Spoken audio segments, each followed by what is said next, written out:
МЧС продолжает идентифицировать тела погибших. Из 38 жертв авиакрушения удалось распознать 10 человек. 4 граждан Азербайджана, 3 России, 3 Казахстана. Семьям погибших наших соотечественников за счет Государственного фонда соцстрахования выплатят помощь в размере 138 тысяч тенге и 257 тысяч тенге из местного бюджета. Помимо этого, каждая семья будет получать ежемесячно более 500 тысяч тенге. В течение какого срока не уточняется. Также в качестве единовременной помощи выплатит по 5 миллионов тенге. В свою очередь, компания «Азербайджанские авиалинии» выплатит компенсации семьям каждого погибшего в размере 12 миллионов тенге. Между тем, в Мангыстауской области спустили венки в воды Каспийского моря. Траурная церемония состоялись в 3 морских портах в память о погибших во время крушения самолета. Найден второй черный ящик разбившегося близ Ахтау пассажирского самолета. Бортовой самописец передадут в управление по расследованию авиапроисшествий. Транспортный прокурор Мангыстауской области Аблайбек Ордабаев также сообщил, что изъяты записи переговоров по радиостанциям между диспетчерами и экипажем. Стало известно, что до захода в воздушное пространство Казахстана у Embraer-190 отказали система управления, руль высот и элероны. Экипаж не имел возможности устойчиво выдержать курс и высоту, уточнил министр транспорта Марат Карабаев. Глава ведомства подчеркнул, что на борту судна взорвался кислородный баллон. Об этом руководителю полетами аэропорта в Ахтау сообщили в 10:53, а уже в 11:28 рейс 8243 потерпел крушение.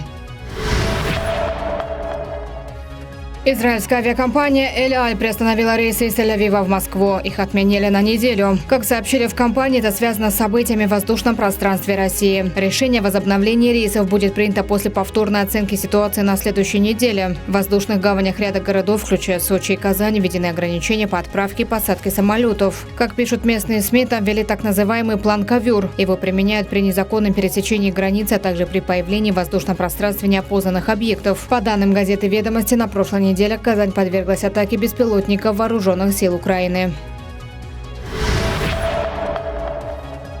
В Казахстане изменили черту бедности. В Минтруда сообщили, что с января 2025 года минимальный доход, ниже которого начинается нищета, равен 35% от медианного дохода, рассчитанного за квартал до обращения за адресной соцпомощью. При этом уточняется, что выплата не должна быть ниже 70% от величины регионального прожиточного минимума, рассчитанного за указанный квартал. По информации профильного ведомства, в начале года черта бедности в стране составляла порядка 33,5 тысяч тенге. Официальная статистика при этом говорит, что в республике в бедности живут более 5% населения. Однако, по данным Всемирного банка, в нищете проживают 14,6% казахстанцев. По утверждению Международного института, черта бедности ниже доходов $205,5 в месяц. По текущему курсу это порядка 106 тысяч тенге, что выше даже официальной минимальной зарплаты в Казахстане. Возможно, это объясняет перерасчет параметров уровня бедности в Минтруда. Казахстанские родители смогут самостоятельно выбирать детский сад для своего ребенка. В правительстве пересмотрели систему финансирования дошкольных организаций. Теперь деньги идут за ребенком, то есть вводится точечное именное перечисление средств. Раньше государство направляло финансирование напрямую в детские сады. Отмечается, что новый подход в пилотном режиме тестируется в Таразе, Шымкенте, Туркестане и Уральске. То есть теперь детские сады начнут конкурировать за зачисление каждого ребенка, повышая качество услуг. Помимо этого, открыто свыше 4000 консультационных пунктов для родителей детей, которые не посещают дошкольные организации. Приговор по скандальному делу Астана ЛРТ для экс-главы компании Талгата Ардана остался без изменения. Беглый топ-менеджер из-за границы подал на апелляцию, требовал пересмотра и оправдания. Однако суд не удовлетворил его жалобу, посчитав, что вина осужденного доказана показаниями свидетелей, заключениями экспертиз и другими материалами. Напомним, Талгат Ардан был заочно осужден на 9 лет. Фигурант бежал из страны в 2022 году, когда начался судебный процесс. Согласно материалам уголовного дела, в 2016 году экс-председатель правления компании Астана ЛРТ получил у Банка развития Китая займ на сумму свыше $257 миллионов для строительства легкорельсового транспорта. В итоге деньги были использованы не по назначению. Кредит остался невыплаченным, а проект заморозился.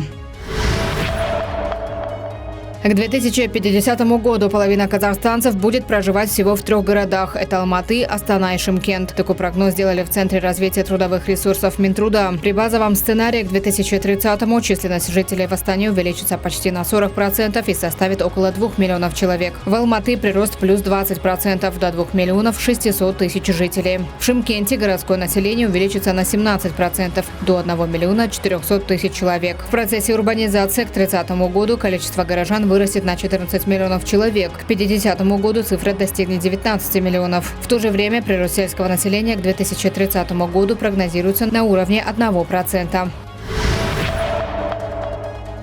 Финская полиция задержала нефтяной танкер под флагом островов Кука. Он подозревается в повреждении подводного энергокабеля Эстлик-2 и 3 коммуникационных кабелей между Финляндией и Эстонией. Эстонские и финские власти заявили, что кабели принадлежат концерну Elisa и компании Saitik Telecom. Перебои в их работе не затронули конечных пользователей, но причина повреждений пока не установлена. По данным Фингрид, восстановление энергокабеля Эстлик-2 длиной 170 километров займет несколько месяцев. Это повышает риск нехватки электроэнергии зимой. Представители Фингрид не исключают версию вандализма или теракта. На районом повреждения в момент сбоя находились 2 судна. Контейнеровоз под флагом Гонконга и задержанный нефтяной танкер оба направлялись из Санкт-Петербурга в Египет, пишет Deutsche Welle. Между тем, ситуацию накануне прокомментировал премьер-министр Эстонии. Он намерен обсудить это с генсеком НАТО.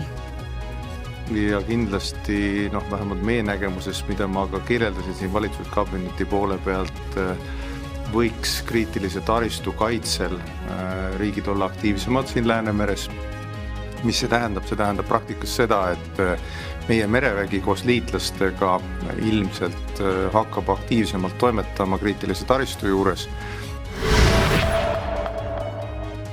Лидеры стран ЕАЭС подписали соглашение о единой системе таможенного транзита и о зоне свободной торговли стран Альянса и третьих сторон. Об этом стало известно в ходе саммита в Ленинградской области. В качестве третьих сторон, по мнению экспертов, могут подразумеваться Узбекистан, Китай, Турция, Иран и Индия. Соглашение предусматривает введение электронных деклараций, единое обеспечение пошлин и навигационные пломбы для отслеживания грузов, что должно снизить время транзита и затраты для бизнеса, пишет РБК. Также лидеры стран ЕАЭС обсудили вступление в силу соглашения о свободной торговле между Союзом и Ираном. Россия ратифицировала документ летом. Он заменяет действующий с октября 2019 года временный аналогичный.